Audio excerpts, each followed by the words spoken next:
اعوذ باللہ من الشیطان الرجیم بسم اللہ الرحمن الرحیم۔ ویورز السلام علیکم۔ ویورز میں ہوں آپ کا میزبان سید احمد سمیع اور آپ دیکھ رہے ہیں سید احمد سمیع یوٹیوب چینل راولپنڈی اسلام آباد سے۔ ویورز کل میں اپنی ویڈیو ریلیز نہیں کر سکا، اس کی وجہ یہ تھی کہ جیسے کہ میں نے آپ کو بتایا تھا کہ میرے ایک بہت ہی عزیز دوست جناب امجد کیانی شہید کہنا چاہیے ان کو، کیونکہ وہ ایک بچی کی جان بچاتے ہوئے خود جو تھے وہ کنویں میں ڈوب گئے اور جانور نہ ہو سکے۔ تو میں کل ان کے میرے یہاں سے کافی وہ دور رہتے تھے، تو میں کل ان کی تعزیت کے لیے ادھر گیا ہوا تھا اور رات کو کافی لیٹ آورس میں آیا، تو اس لیے میں اپنی ویڈیو ریلیز نہیں کر سکا۔ تو بہرحال اب آتے ہیں ذرا موجودہ سیاست کی جانب۔ تو سب سے پہلے تو میں آپ کو یہ بتاؤں کہ جو عمران خان ہے وزیر اعظم پاکستان، وہ اپوزیشن کے لیے خوف کی علامت بن گئے، کیونکہ انہوں نے ایک بیان دیا پولیس سے مخاطب ہو کے، باقاعدہ انہوں نے کہا کہ طاقتور کو کوئی ریلیف مت دیں، اور جو غریب ہے اس کو اگر آپ نے کوئی ریلیف دینا ہے تو بے شک اس کو دیں، اور طاقتور شخص کو کوئی ریلیف نہ دیں۔ ایون کہ اگر میں وزیر اعظم پاکستان اگر غلط کام کوئی میں بھی کروں تو میرے خلاف بھی کارروائی کی جائے۔ یہ ایک چھوٹا سا میسیج تھا، جس کے بعد جو اپوزیشن جماعتیں تھیں جو کہ اسمبلی کے اندر ہنگامہ جنہوں نے برپا کیا ہوا تھا، اور جو مریم نواز کی جسے کہتے ہیں کہ شاطرانہ چالیں چل رہے تھے، تو وہ جو تھے بالکل ہی ٹھس ہو کے رہ گئے۔ اور اس کے بعد جو اسمبلی کا سیشن ہوا جس میں شہباز شریف نے 3 گھنٹے خطاب کیا۔ یہ وہی شہباز شریف ہے ویورز جو کچھ دن پہلے کہہ رہا تھا کہ میری کمر میں شدید درد ہے، مجھے بختر بند گاڑی میں لایا جاتا ہے، مجھے جھٹکے لگتے ہیں اور میں لندن جانا چاہتا ہوں، جو لندن فرار ہونے کی کوشش بھی کر رہا تھا۔ یہ وہی شہباز شریف ہے کہ 3 گھنٹے بلا روک ٹوک خطاب کیا ہے اس شخص نے۔ اس کے پاس اتنا اسٹیمنا ہے کہ 3 گھنٹے خطاب کر سکتا ہے۔ اس کی کمر کا درد ایسا ہے کہ وہ 3 گھنٹے جو ہے کھڑا رہ کے خطاب کر سکتا ہے،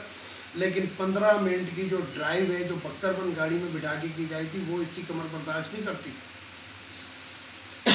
تو ویورز یہ ایک چھوٹی سی بات میں نے آپ کو بتائی، لوگ تو خطاب سنا ہوگا لوگوں نے، لیکن آپ نے اس کا پس منظر نہیں دیکھا کہ یہ وہی شہباز شریف ہے جو کہتا ہے میں کینسر کا مریض ہوں، میں فلانا ہوں، میں ڈمکانا ہوں۔ یعنی کہ اتنی بیماریاں اس کو بھی ہیں کہ جو بندہ سوچ نہیں سکتا، لیکن اسمبلی کے اندر آ کے یہ بڑے تکڑے ہو جاتے ہیں، خاص طور پہ حکومت کے اندر ہوتے ہیں، پھر تو اور بھی تکڑے ہوتے ہیں، پھر تو یہ جناب حاتم طائی بھی بن جاتے ہیں اور رستم زماں بھی بن جاتے ہیں۔ لیکن جب یہ نیب کی حراست کے اندر ہوں یا کسی اور چکر کے اندر ہوں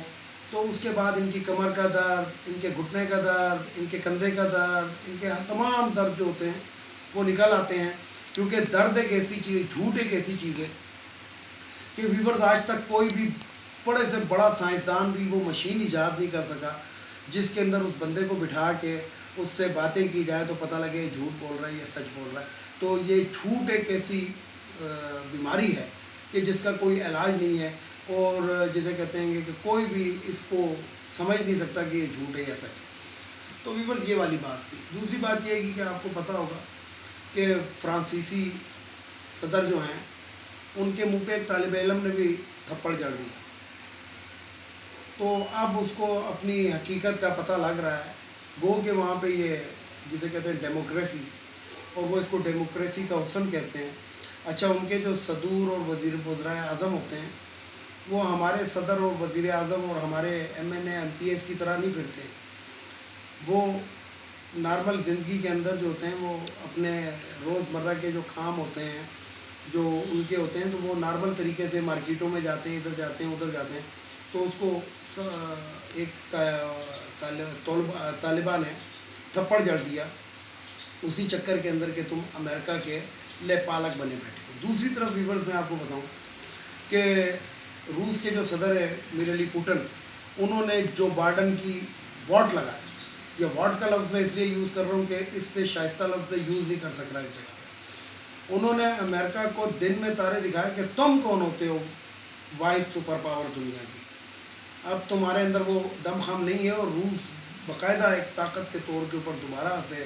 سامنے آیا ہے، اور امریکہ کے نیو ورلڈ آرڈر کو انہوں نے چیلنج کر دیا، انہوں نے کہا کہ چین جو ہے وہ دنیا کے اندر ایک پاور ہے، یہ ایک حقیقت ہے جس کو جتنی جلدی آپ سمجھ لیں اتنی جلدی آپ کامیاب ہو جائیں گے۔ تو ویورز، یہ دو ایسی خبریں تھیں کہ جو میں نے آپ کو بتانا بڑا مناسب سمجھا۔ تو تیسری بات اب آتے ہیں کہ یہ جو اسمبلی کے اندر جو کچھ ہو رہا ہے، آپ کو معلوم ہے کہ یہ جو پاکستان کی قومی اسمبلی ہے، اس کا ایک سیشن میں نے پچھلے دنوں آپ کو بتایا تھا ایک حساب کتاب لگا کے کہ تقریباً 4 کروڑ روپے کا ایک سیشن پڑتا ہے۔ 4 کروڑ روپے خرچہ آتا ہے ایک سیشن کے اوپر۔ وہ کس لیے آتا ہے کہ یہ جتنے بھی ایم این ایز ہیں، ان کا ٹی اے ڈی اے، ان کا حاضری کا لگانا، اور حاضری کے بعد انہوں نے اپنا الاؤنس لینا، پھر اس اتنے بڑے ہال کے اندر اے سی چلنا، وہ پانی پینا، ان کا مینول واٹر، یہ تمام خرچہ جو ہوتا ہے یہ عوام کی جیب سے جاتا ہے، جس کے اندر وزیر بھی شامل ہیں، مشیر بھی، مطلب یہ جو بھی خرچہ ہے قومی اسمبلی کا، تو یہ 4 کروڑ کا جو خرچہ ہوتا ہے اس کے اندر یہ جو ہمارے سندھ کے جو ایم این ایز اور M P As, M N As کی بات کروں گا جو بلاول بھٹو زرداری کی قیادت کے اندر آتے ہیں، تو بلاول بھٹو کی تقریر سننے کے بعد اور تقریر کرنے کے بعد بلاول بھٹو جو ہوتا ہے وہ کسی اور کی تقریر سننا گوارا نہیں کرتا، اور وہ چپ کر کے پتلی گلی سے نکل جاتا ہے۔ اور یہ جو بلاول بھٹو ہے جو تقریر کرتا ہے انگلش اور اردو کے اندر ملی ہوئی، یہ وہ باتیں تو انگلش کے اندر کرتا ہے کہ جو غیر ملکیوں کے لیے، دوسرے اقواام کے لیے اس کا پیغام ہوتا ہے، اور حکومت پہ تنقید ہوتی ہے اور ان کے مفاد میں جو بولا جاتا ہے وہ تو یہ انگلش میں بولتا ہے، اور جو پاکستان کے عوام کو گمراہ کرنے کے لیے بولا جاتا ہے وہ اردو میں بولا جاتا ہے۔ اب دیکھیں، جیسے کہ عمران خان نے غیر ملکی نشریاتی ادارے کو انٹرویو دیا، اور اس کے اندر کھلے الفاظ کے اندر اس شخص نے کہہ دیا، کپتان نے، کہ جناب ہم امریکیوں کو پاکستان کے اندر کسی قسم کے اڈے نہیں دیں گے جس سے وہ افغانستان پہ نظر رکھ سکے اور افغانستان پہ ڈرون اٹیکس کر سکے، تو یہ ہم پاکستان کے اندر ان کو اڈے نہیں دیں گے۔ تو یہ جو بات تھی، یہ جو بلاول بھٹو سرداری صاحبہ تھیں انہوں نے اردو میں کی، لیکن ان کو شاید یہ نہیں پتا کہ یہ اس باپ کی اولاد ہیں۔ ماں کی میں بات اس لیے نہیں کروں گا کہ والدہ تو اس وقت فوت ہو چکی تھی، تو جب پیپلز پارٹی کا دور ہوا اور 5 سال انہوں نے حکومت کی اور آصف علی زرداری جو تھے وہ صدر پاکستان رہے، تو انہوں نے امریکہ سے کہا تھا کہ باقاعدہ آپ ڈرون حملے جاری رکھیں، ہم مزاحمت جاری رکھیں گے، لوگ مرتے ہیں تو مریں، بس ہمیں ڈالر ملنے چاہیے۔ اب آتے ہیں ویور ذرا سی مہنگائی کی بات کے اوپر، کہ وہ پیش کیا ایک نون لیگ کے ایک لیڈر نے کہ جناب مہنگائی جو ہے وہ ویسے ہی بڑھ جاتی ہے کہ جب ڈالر کی قیمت بڑھ جاتی ہے۔ تو ویورز، بات میں آپ کو بتاؤں کہ پرویز مشرف صاحب کے دور میں ڈالر جو تھا وہ 60 روپے پہ تھا جب تک وہ صدر پاکستان ہے۔ پھر ہوتا کیا ہے کہ پاکستان پیپلز پارٹی کی حکومت آتی ہے، اور وہ جو ایک بونگا سا ہے گا جس کو یوسف رضا گیلانی کہتے ہیں، جو توتلا ہے، وہ توتلا جب وزیر اعظم بنتا ہے تو اسی وقت کیا ہوتا ہے کہ زرداری صاحب کی مفاہمت کی پالیسی کے تحت نون لیگ کے بھی جو ارکان ہوتے ہیں وہ مخلوط حکومت میں بیٹھتے ہیں، اور ڈالر ڈکار اسحاق ڈار کو وزیر خزانہ بنایا جاتا ہے، جو قومی حکومت جس کو کہتے ہیں کہ وسیع تر مفاد میں زرداری صاحب نے بنائی تھی۔ تو ڈالر ڈکار اسحاق ڈار جو ہوتا ہے وہ ڈالر اسی ٹائم 60 روپے سے 85 روپے کا کر دیتا ہے۔ پیپلز پارٹی کی حکومت نے جو تنخواہیں بڑھائیں، میں انہی کی اس کے اندر بات بتا رہا ہوں کہ جو تنخواہیں بڑھائیں وہ اس کے اندر بڑھائیں، اسی فارمولے کے تحت بڑھائیں کہ ڈالر جو ہے وہ گر گیا تو مہنگائی کی شرح بڑھ گئی، تو اس لیے انہوں نے تنخواہیں بڑھائیں۔ اور اس کے بعد جب زرداری صاحب کی حکومت اینڈ ہو رہی ہوتی ہے تو اس وقت جو ڈالر ہوتا ہے وہ 92 روپیز کے اوپر ہوتا ہے۔ پھر آتی ہے نون لیگ کی حکومت اور ڈالر جو ہوتا ہے وہ 120 روپے پہ چلا جاتا ہے۔ پھر اسحاق ڈار جو ہوتا ہے وہ مصنوعی طریقے سے کوشش کرا کے ڈالر کو 102 روپے کے اوپر، 103 روپے کے اوپر، اور آخر میں 105 روپے کے اوپر رکھتا ہے۔ پھر آتا ہے یہ شاید خاقان بکواسی کی حکومت آتی ہے، تو شاہد خاقان بکواسی جو ہے یہ ڈالر کو 125 روپے کے اوپر لے جاتا ہے،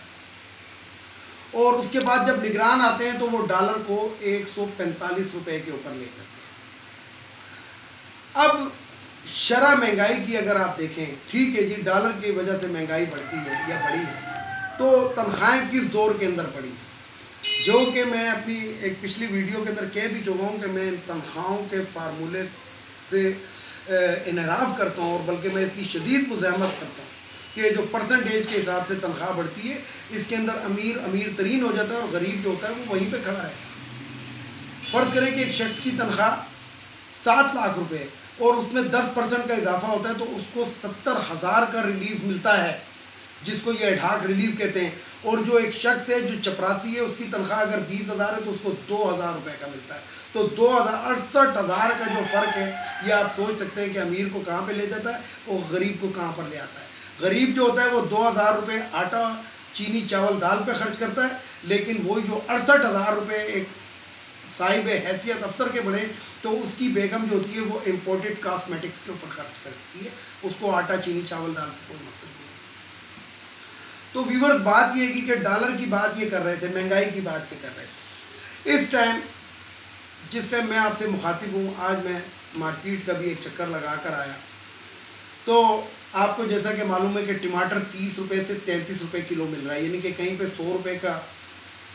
3 کلو مل رہا ہے اور کہیں پہ 4 کلو میں مل رہا ہے، وہ ذرا سا 4 کلو والا ذرا سا ماٹھا ہے جو 25 روپے کلو مل رہا ہے۔ اسی طریقے سے کوئی بھی سبزی لے لیں تو وہ 60 اور 70 اور 50 کے گیڑے کے اندر گھوم رہی ہے، یعنی کہ سب سے مہنگی اس ٹائم بھنڈی ہے، وہ 70 روپے کلو ہے، باقی آپ دوسری سبزیوں کی بات کی جائے تو 50 اور 40 روپے مل رہی ہے۔ اور جو کھیرا ہے، جو بڑے شوق سے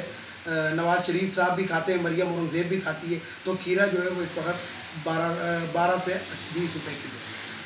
اسی طریقے سے ویورز ہم دوسری چیزوں کی چلی جائیں، مرغی کی قیمت، گو کہ مرغی کی قیمت کے اوپر میں سب سے زیادہ میں اپنی ویڈیو کے اندر بولتا رہا ہوں کہ یہ مرغی آخر مہنگی کیوں ہوئی ہے، گوشت اب کیوں سستا ہوا ہے۔ تو میں عثمان بزدار کی حکومت کے اوپر، کیونکہ میرا پنجاب سے تعلق ہے، پنجاب کے اندر میں رہتا ہوں، تو میں پنجاب کی حکومت کی بات کروں گا، میں سندھ بلوچستان یا سرحد کی بات نہیں کروں گا، اور فیڈرل کی اس لیے بات نہیں کروں گا کہ یہ جو مہنگائی کو کنٹرول کرنا ہے یہ صوبائی حکومتوں کا کام ہے، جو پیپلز پارٹی نے آصف علی زرداری صاحب نے 18ویں ترمیم کے اندر صوبوں کے حوالے کر دیا،